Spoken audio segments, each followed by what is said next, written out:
Assalamualaikum warahmatullahi wabarakatuh.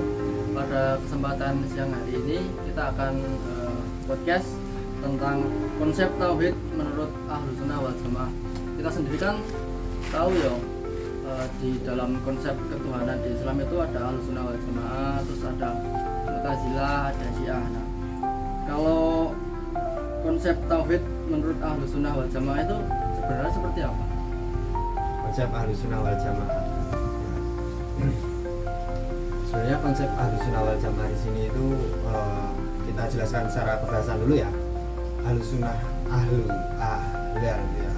itu artinya orang yang mengikuti gitu. Sunnah, terus di bagian sunnah itu di sini merujuk ke Kanjeng Nabi gitu. Terus wal Jamaah itu berarti golongan. Jadi Ahlus Sunnah wal Jamaah itu golongan yang mengikuti jejaknya Kanjeng Nabi dan sahabat-sahabat dan juga para tabi'in. Nah, sedangkan kalau secara makna, ya makna mungkin meyakini bahwa Allah itu satu-satunya Tuhan gitu. Jadi kan mungkin kayak ini kalau di Ahlus Sunnah wal Jamaah itu kan kita perbandingannya sama Syiah dan juga Mu'tazilah ya. Mu'tazilah itu golongannya yang apa ya, pakainya logika gitu. Jadi dia gitu ya? mengandalkan rasionalitas gitu. Mengandalkan akal Ya, gitu kan. mengandalkan akal. Sedangkan kalau Syiah itu dia kontekstual gitu. Iya. Jadi dia merujuk kepada teks yang ada gitu. Sedangkan kalau Ahlus Sunnah wal Jamaah di sini Tengah gitu ya. itu ya bisa disebut di tengah, tapi sebenarnya dia lebih ke pemaknaan kebatinan. Jadi pemaknaan yang bukan hanya berdasarkan rasionalitas atau hanya berdasarkan teks, tapi lebih ke gimana kita merasakan. Jadi misal ada sebuah hukum terkait Homer gitu ya, terkait Homer atau ya hukum-hukum fikih gitu, itu mereka tidak hanya menafsirkan secara tekstual, tapi secara kontekstual dan juga secara maknawi. Jadi lebih berfokus kepada makna.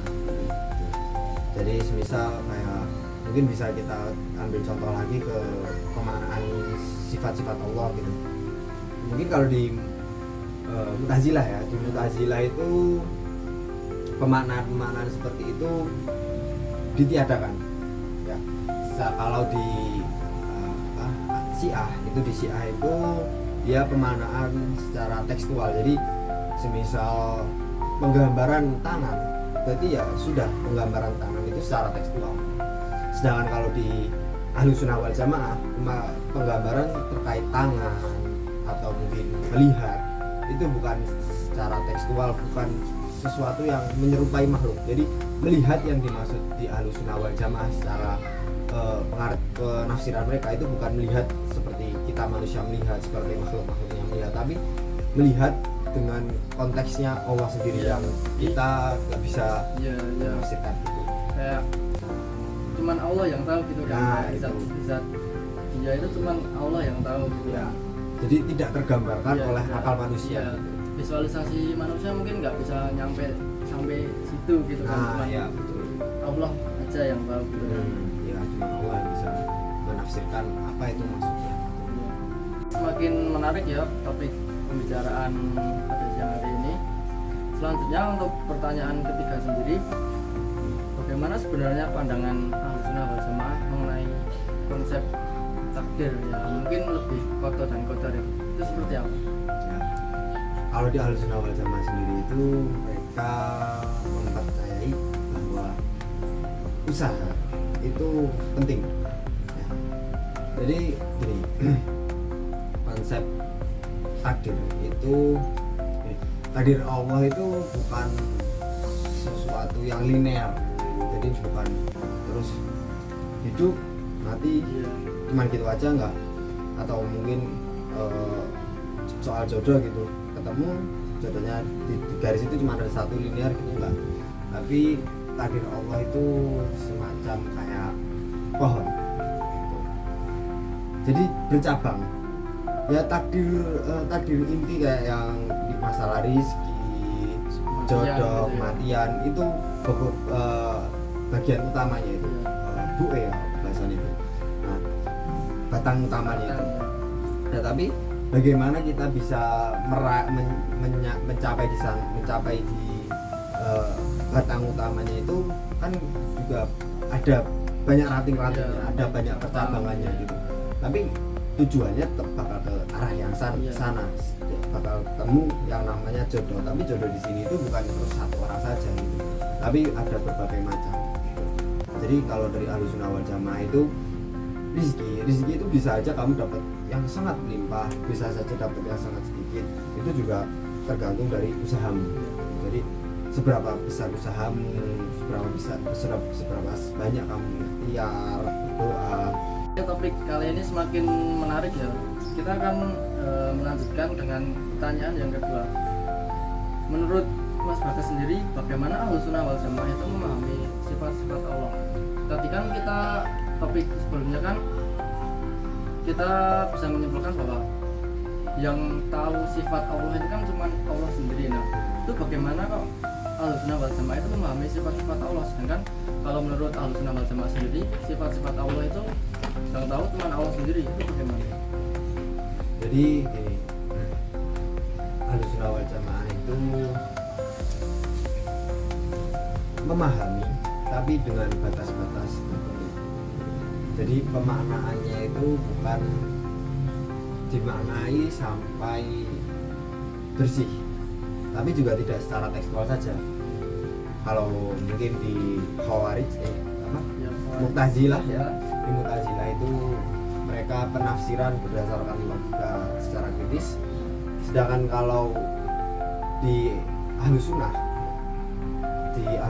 itu memberikan batasan-batasan tertentu. Jadi mereka memahami, mereka juga memaknai, tapi mereka memberikan batas-batasan tertentu karena di Ahlussunnah wal Jamaah itu mereka punya batas-batas tertentu agar Allah Subhanahu wa taala ini tuh tetap menjadi Tuhan itu.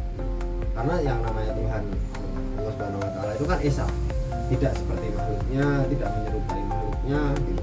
Jadi kalau kita berusaha memahami secara maksimal, karena kan pemahaman yang bisa kita lakukan itu terbatas. Pemahaman kita hanya sebatas sebagai makhluk, sedangkan Allah Subhanahu wa taala itu di luar dari batas pemahaman makhluk. Nah, jadi mereka memahami, tapi memahaminya itu bukan secara detail, tapi mereka memahami bahwa Allah Maha melihat di sini. Oh, berarti dia bisa melihat segala sesuatu, tapi melihatnya bukan berarti melihat menggunakan mata ya, bukan lihat terus kita lihat sana sini, enggak, tapi dia mengetahui, melihat dengan konteks Allah itu sendiri. Ya mungkin lebih seimbang gitu ya antara apa dari tekstual sendiri sama rasional sendiri itu lebih seimbang gitu ya antara kedua itu. Jadi mungkin kita bisa tarik kesimpulan bahwa Ahlussunnah wal Jamaah itu memahami sifat-sifat Allah itu secara seimbang, jadi tidak menghilangkan rasionalitasnya dan juga tidak menghilangkan secara tekstual atau spiritualitasnya. Mungkin seperti itu ya. Ya, betul sekali. Dan juga gimana ya, akidah. Karena kan penekanan terutama di Ahlussunnah wal Jamaah itu akidahnya.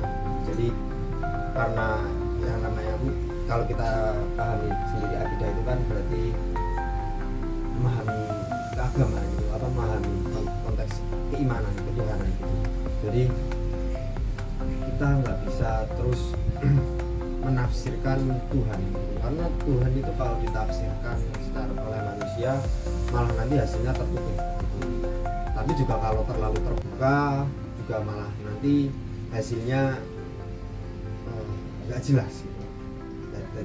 Jadi itu memberikan batasan itu betul sekali, dan juga dengan menggabungkan antara pemahaman secara teks, konteks dan juga rasional itu memberikan inovasi gitu ya. Inovasi baru yang sebenarnya kalau dari keagamaan, dari hukum fikih itu tidak ada larangan, tapi dari hukum fikih juga tidak ada anjuran gitu. Jadi itu adalah suatu hukum atau suatu kegiatan yang memang inovasi. Nah, itu yang sering terjadi bentrok antara kaum yang Ahlus Sunnah ini dan juga kaum Syiah. Sebenarnya Ahlus Sunnah wal Jamaah di sini itu nggak berarti bahwa Ahlus Sunnah itu berbeda dengan Syiah ya, karena Ahlus Sunnah wal Jamaah itu golongan yang mengikuti jalan Nabi, dan menurut saya juga golongan Syiah itu bisa saja yang bisa saja, tapi mereka juga mengikuti golongan Nabi, mengikuti jalannya Nabi, tapi mereka menggunakan pendekatan yang berbeda. Dan yang menjadi permasalahan adalah mereka sama-sama mencari mencari Tito mana yang paling benar, padahal menurut saya itu juga sama-sama benar gitu, karena ya balik lagi, bahkan di mazhab yang ada itu pun yang mereka memahami berdasarkan apa yang mereka lihat dan apa yang mereka pahami. Karena kan balik lagi, manusia kan punya batasan tertentu itu ya, jadi tidak terbatas hanya di bahwa Ahlus Sunnah wal Jamaah itu benar atau mungkin hanya Syiah yang benar, tapi bisa saja kedua-duanya benar dan kedua-duanya masuk dalam golongan Ahlus Sunnah wal Jamaah. Karena kan sebenarnya golongan Ahlus Sunnah wal Jamaah yang kita bahas di sini itu apa ya? Lebih ke bahasa Indonesianya itu kayak ke NU-an gitu. Iya. Ya, ke NU-an gitu. Ya nggak ada yang salah gitu, karena ya balik lagi itu pendekatannya berbeda, tapi sama-sama mengedepankan akidah. Karena kan akidah itu jauh lebih penting kan, karena ya sebelum kamu beribadah kamu juga harus punya akidah dulu gitu. Itu sih. Jadi ada banyak banget faktor yang mempengaruhi soal takdir. Sebenarnya takdir itu tetap satu batang yang sama, tapi ada faktor-faktor yang membuat kita jatuh ke ranting yang berbeda-beda. Iya. Tapi tetap batangnya sama, batang takdir soal rezeki itu tadi dan segala macam itu tetap sama gitu. Jadi ya karena ya Tuhan kan nggak mungkin cuma ngasih kita takdir satu yang linear gitu, karena kan kalau takdir yang cuma satu dan linear itu otomatis kita nggak punya logika, nggak punya itu kan. Iya, sedangkan kita kan punya logika, punya akal gitu untuk bertindak atau mengambil keputusan. Jadi kita punya kebebasan, punya kemampuan untuk tetap bertindak sebagai manusia sebagai makhluk. Tapi tetap di setiap tindakan itu Allah Subhanahu wa taala sudah memberikan ketentuan. Misal aku memilih jalan A, berarti otomatis apa yang aku dapatkan dan apa dampak yang aku terima jika aku memilih A itu pasti ada gitu. Bahkan dari A sampai Z atau bahkan lebih dari itu. Mungkin kalau dari takdir sendiri itu mungkin gini ya, kita berusaha semaksimal mungkin, entah itu hasilnya positif atau negatif, entah itu sesuai dengan kemauan kita atau enggak, itu mungkin kita serahin kepada Allah gitu. Yang penting kita udah berusaha, tentang hasil akhir itu gimana kita serahin kepada Allah, mungkin seperti itu ya.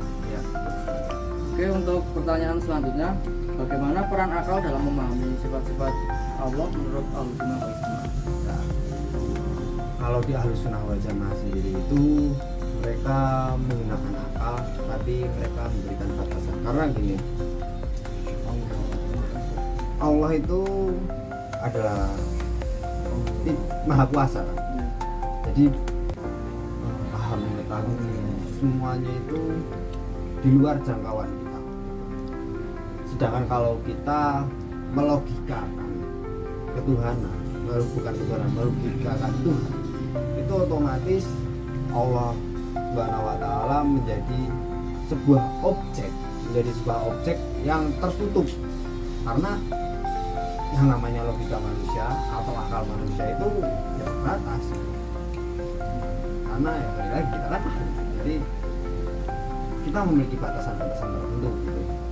Jadi untuk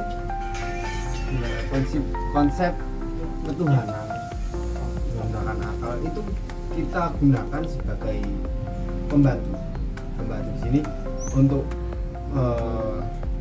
menafsirkan wahyu-wahyunya, membuktikan ketuhanan Allah Subhanahu wa taala, membuktikan keesaan Allah, membuktikan bahwa Allah itu Maha Kuasa dengan bukti-bukti yang bisa kita nalar. Tapi keesaan Allah, kemahakuasaan Allah sendiri itu tidak bisa. Ya, cuman Allah sendiri yang tahu gitu kan. Jadi kita cuma bisa melogika bukti-buktinya kan. Ya kalau buktinya sendiri itu sudah berupa makhluk atau berupa objek gitu. Iya. Jadi bisa masuk ke logika kita. Sedangkan kalau sifat-sifat Allah yang masih melekat kepada Allah, suatu yang berada di ranahnya Allah Subhanahu wa taala sendiri, itu kita nggak bisa menjamahnya karena itu berada di luar jangkauan kita. Mungkin cukup sampai ini saja podcast kita pada siang hari ini. Apabila ada kesalahan saya mohon maaf. Assalamualaikum warahmatullahi wabarakatuh. Waalaikumsalam warahmatullahi wabarakatuh. Body, I'm an icon, man. I'm a girl about a 10. I should fuck her in